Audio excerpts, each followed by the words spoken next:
¿Qué saben los muertos sobre lo que sucede aquí? ¿Te lo has preguntado alguna vez? ¿Tendrán los muertos conciencia?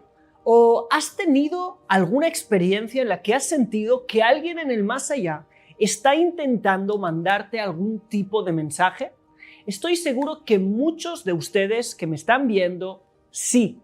Y hoy me gustaría hablar de un tema que es un tema que por un lado es controversial, porque también toca a lo teológico, pero por otro lado es muy importante para nosotros que vivimos aquí y que tenemos gente que ha trascendido a otra dimensión, o como mínimo así lo creemos y lo esperamos.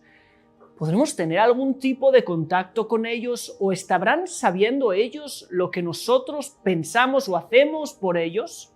Todo esto y mucho más lo vamos a ver en este video, el cual es estructurado de una manera muy cómoda para ver qué dice la Biblia al respecto y las diferentes interpretaciones de los versículos, ver qué dice la tradición judía como el Talmud y el Zohar y ver muchísimo más de acerca de este tema según la perspectiva de la Kabbalah y llegar a las conclusiones que debamos llegar. Así que acompáñame en este viaje. Empecemos. La Biblia, en el libro de Eclesiastés capítulo 9, nos habla bastante de este tema. Allí podemos encontrar un versículo que es muy famoso que nos dice: los vivos saben que van a morir, pero los muertos no saben nada. Además, continúa diciendo que todos sus amores, sus odios y sus envidias ya no tienen parte en este mundo y nada de lo que sucede bajo el sol. Es como si ellos ya no tuvieran parte en este mundo. Y este ha sido el versículo que ha usado mucha gente para decir: realmente no tienen conciencia los muertos después de esta vida. Sin embargo, este texto también puede ser interpretado de otra manera, tal como lo interpretó, por ejemplo, el gran comentarista Rashi, Rabbi Shlomo Yitzhaki, uno de los más grandes sabios de la tradición judía. Y dice algo así como: los vivos saben que van a morir. Por eso este conocimiento les ayudará. ¿Por qué? Porque si saben que van a morir, pueden volverse de su mal camino. Pero los muertos no saben nada. Es decir, no hay ningún conocimiento que les pueda ayudar para salvar su situación, porque ya no pueden volverse de su mal camino, ya están muertos.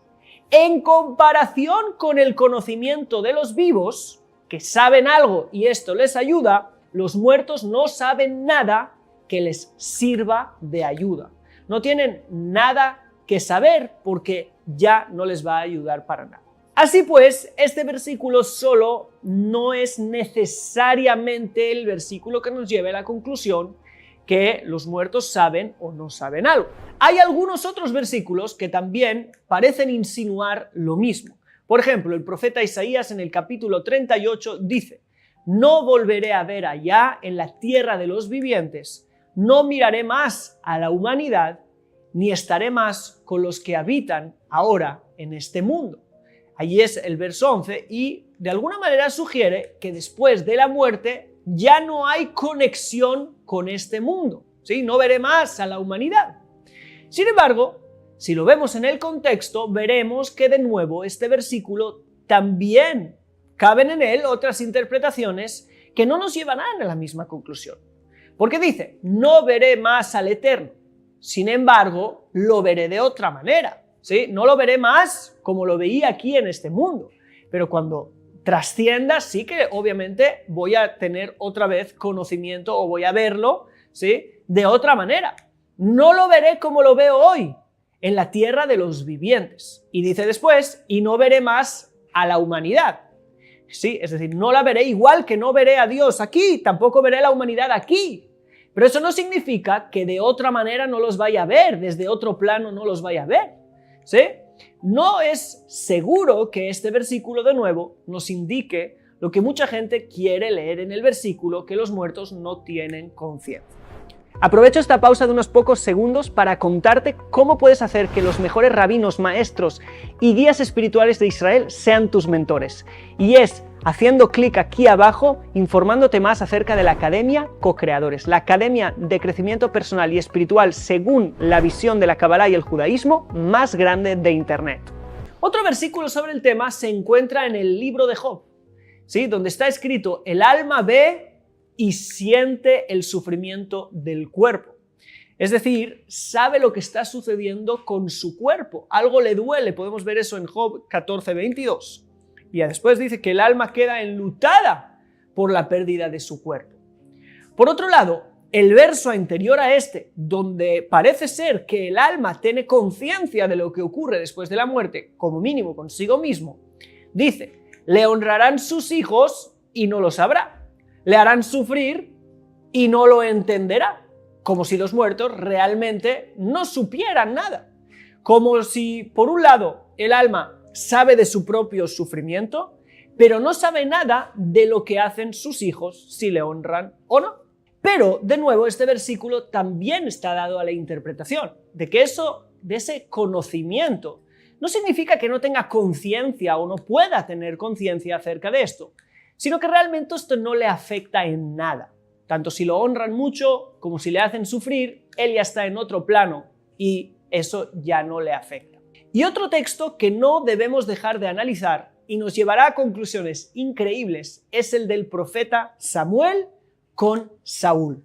Saúl estaba frente a una guerra peligrosísima contra los filisteos. El profeta Samuel ya había muerto y Saúl no sabía lo que hacer. Entonces se dirigió a una mujer hechicera, a quien la Biblia le llama una Baalat Ov. ¿Qué es una Baalat Ov? Es una mujer que sabe preguntar y hacer una práctica llamada Ov, que de alguna manera traían a los muertos para hacerles preguntas. Obviamente esto es algo completamente prohibido en la Biblia, pero Saúl lo hizo por desesperación y lo hizo justamente después de quitar a todos estos hechiceros de la tierra. Así que tuvo que buscar a uno que hacía esto en secreto.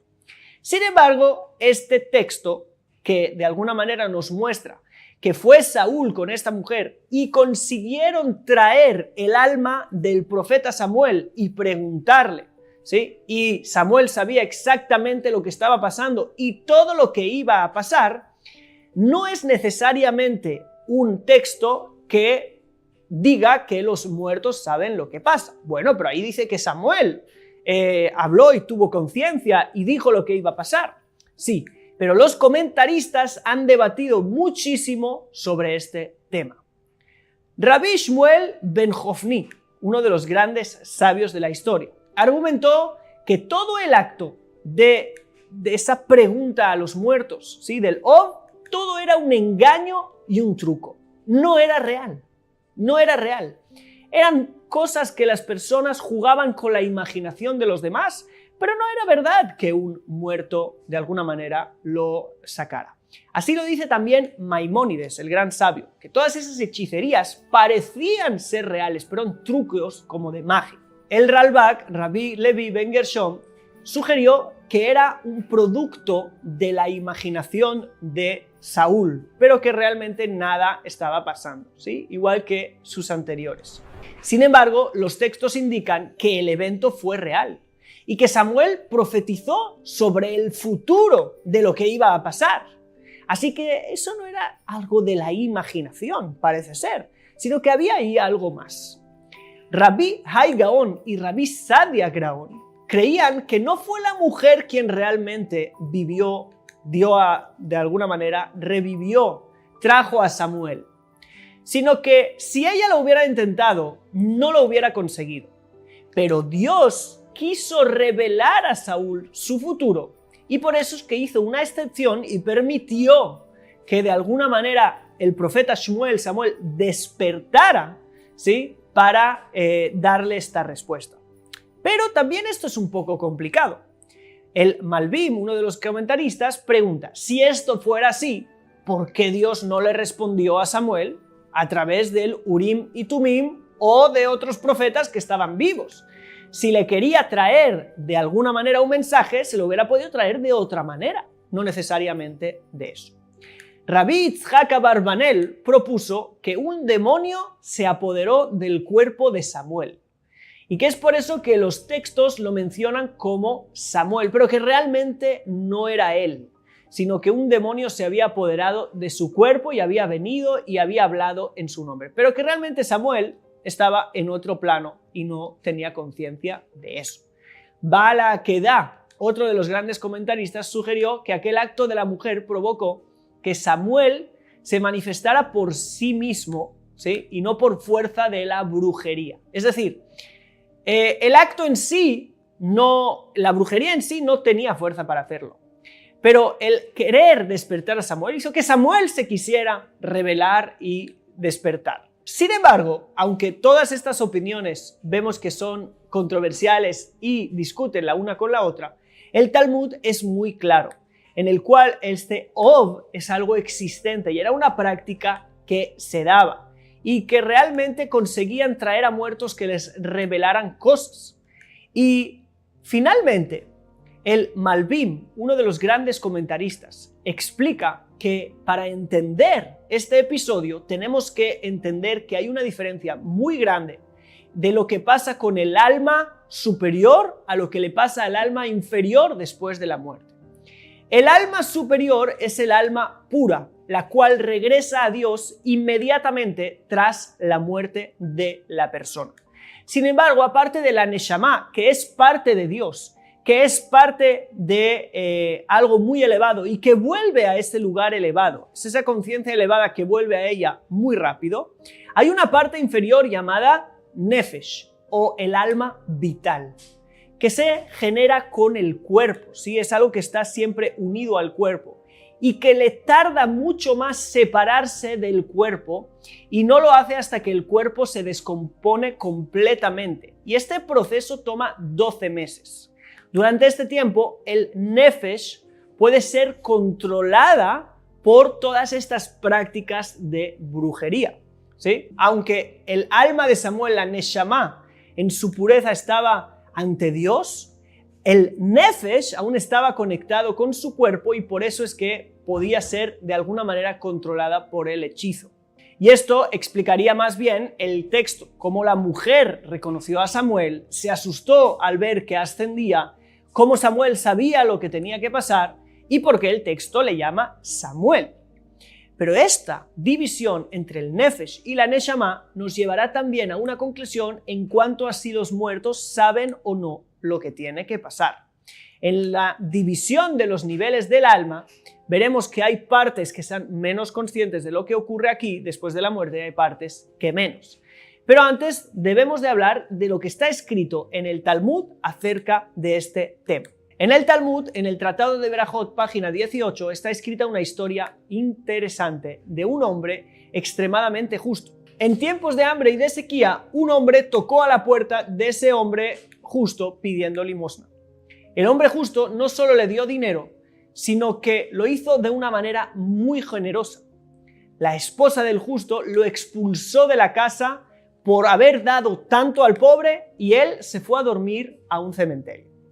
En el cementerio escuchó a dos espíritus conversando y era el espíritu de dos niñas. La una conversaba con la otra de cosas que iban a ocurrir y de cómo iban y recibían y escuchaban cosas y luego volvían, ¿sí?, allí al cementerio.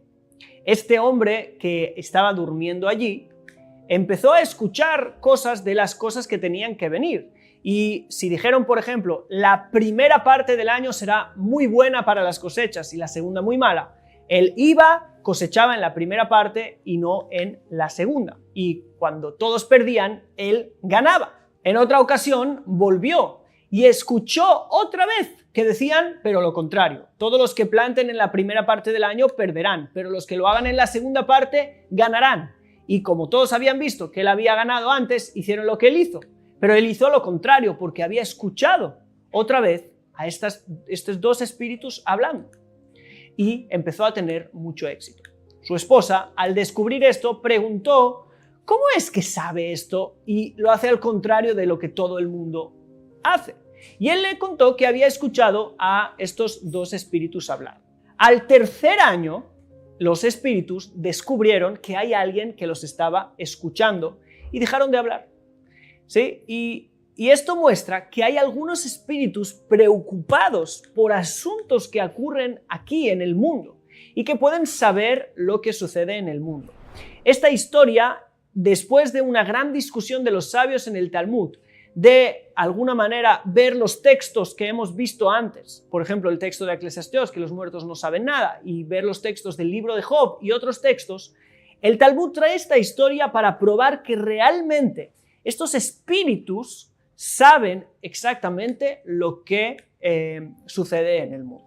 En el Zohar, por ejemplo, vemos un sinfín de revelaciones de almas, el alma de Abraham o el alma de Moisés, que vinieron a los sabios y les revelaron secretos de la Torá. Y también almas que vinieron y revelaron cosas que tenían que suceder. Y realmente vemos que las almas saben lo que sucede en este mundo. Y es también la conclusión de los sabios allí en el Talmud, que realmente los muertos tienen o pueden llegar a tener conciencia de lo que pasa en el mundo. Pero cuando hacemos un análisis más profundo de lo que estamos viendo, es que hay partes del alma que tienen conciencia y hay partes que no. Y pensaríamos que son las partes altas que tienen conciencia y las bajas que no. Pero en la historia que vimos en el Talmud y de lo que ya vimos con el profeta Samuel, sabemos que son los niveles inferiores como Nefesh y Ruach, por eso es que el Talmud le llama los espíritus de esas niñas, porque espíritu es Ruach, son las partes más bajas que están conectadas con lo material, hacen que realmente las personas que están muy conectadas con lo material queden aún apegadas a diferentes temas de este mundo. Sin embargo, las partes más altas ya hayan empezado el proceso de elevación de forma inmediata, si el resto aún necesitan completarlo y les tarda un tiempo, pero las partes altas ya hayan completado y ya ni siquiera les importe, no tienen conciencia de lo de aquí abajo porque están en otro nivel de conciencia. Así que, en resumen, hay versículos que indican que los muertos no saben nada, otros que se entiende que sí que saben. La clave está en entender que hay diferentes niveles de almas y según eso, también de preocupaciones. Las partes más elevadas están menos conectadas con lo material y por eso es que no saben nada, no les importa nada ni les afecta nada. Partes más bajas pueden estar preocupadas por asuntos terrenales porque también aún están apegados a ellos, aunque van a completar el proceso, ¿sí?, en algún momento y elevarse y que tampoco les importe para nada. Esto responde a eventos que hayan podido suceder. Si realmente vemos que han habido diferentes mensajes o apariciones en sueños o cosas que vemos, no tenemos que rechazarlo directamente o pensar que se está hablando de algún espíritu malo. Realmente puede ser que haya algún mensaje, como mínimo es así según la tradición judía, y tenemos que darle importancia. ¿Quieres contarme en comentarios qué es lo que más te ha gustado y si tienes alguna historia personal con alguno de estos temas? Te lo voy a agradecer. Si te ha gustado, déjame like y suscríbete al canal si te interesan todos estos temas. Nosotros nos estaremos viendo en el próximo video. Shalom.